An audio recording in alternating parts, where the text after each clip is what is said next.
दोस्तों, इजराइल जल्द ही अपनी सीमाओं और युद्ध क्षेत्र से सैनिकों को हटाकर लड़ाके रोबोट्स और ड्रोन से तैनात करने की तैयारी में है। इजरायली सरकार की रक्षा कंपनी इजराइल एरोस्पेस इंडस्ट्रीज ने हाल ही में रिमोट से चलने वाले हथियार बंद रोबोट ड्रोन्स और कॉम्बैट रोबोट्स को लॉन्च किया है।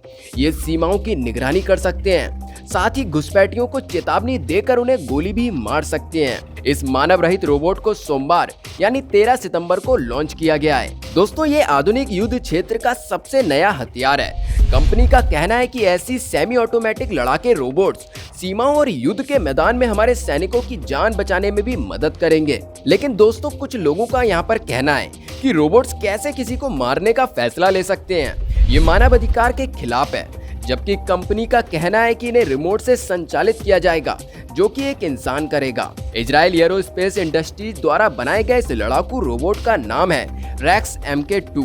ये 4 पहियों पर चलता है। इसे इलेक्ट्रॉनिक टैबलेट से संचालित किया जाता है। इसमें 2 मशीन गन, कैमरा और सेंसर से लगाए जा सकते हैं। दोस्तों, कंपनी के ऑटोनॉम्स सिस्टम डिवीजन की डिप्टी हेड रानी अबनी ने कहा कि ये घायल सैनिकों और रसद को लेकर युद्ध क्षेत्र में आ और जा सकता है, साथ ही नजदीकी टारगेट पर हमला भी कर सकता है। तो वहीं दोस्तों, इजराइल एरोस्पेस की एक और कंपनी एल्टा सिस्टम्स ने पिछले 15 सालों में ऐसे करीब 6 रोबोट्स बनाए थे, जो काफी सफल रहे थे। इजराइल की सेना ऐसे रोबोट्स का उपयोग अब भी कर रही है, लेकिन वो आकार में इससे काफी छोटे हैं। इन रोबोट्स को जगुआर नाम दिया गया है।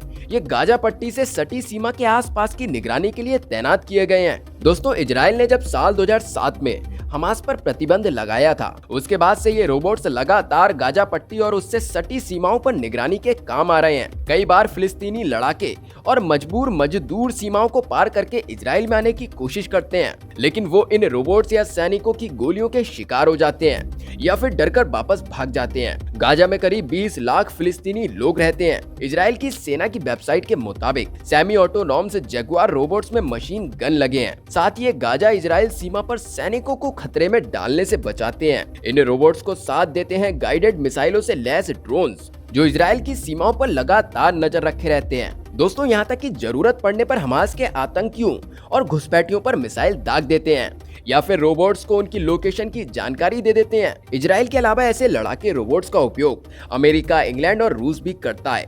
आमतौर पर इनका उपयोग रसद पहुंचाने में होता है या फिर बारूदी सुरंगें हटाने या हथियार को चलाने में किया जाता है।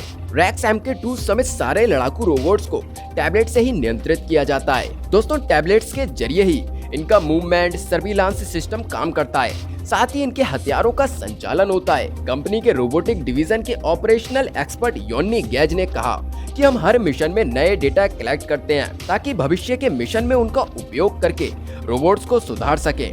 दोस्तों, यहाँ तक कि ये रोबोट्स अपने टारगेट पर अचूक निशाना लगाते हैं। इनसे कोई गलती नहीं होती है। हथियार को खुद चलाने का फैसला लेने वाले रोबोट पर हो रहे विरोध पर अब रानी अबनी ने कहा कि इसे रोबोट खुद नहीं लेता, उसका प्रोग्राम सटीक है, सिस्टम मैच्योर है। जब उसे खतरा महसूस होता है, तब उसके संचालक को लगता है कि खतरा है, तब वो गोलियां बरसाता है। दोस्तों, तो वहीं ह्यूमन राइट्स वॉच के आर्म्स डिवीजन के सीनियर रिसर्चर वॉनी डोचट्टी ने कहा कि ऐसे हथियारों पर भरोसा नहीं किया जा सकता।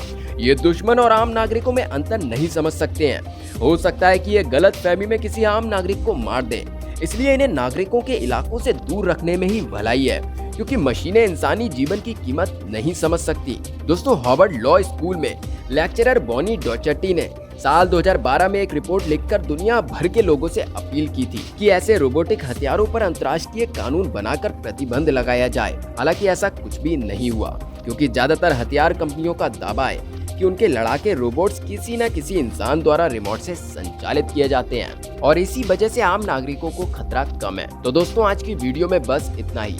आशा करता हूँ आज की वीडियो आपके लिए पसंद आई होगी। चलिए मिलते हैं एक और नई वीडियो के साथ। जय हिंद।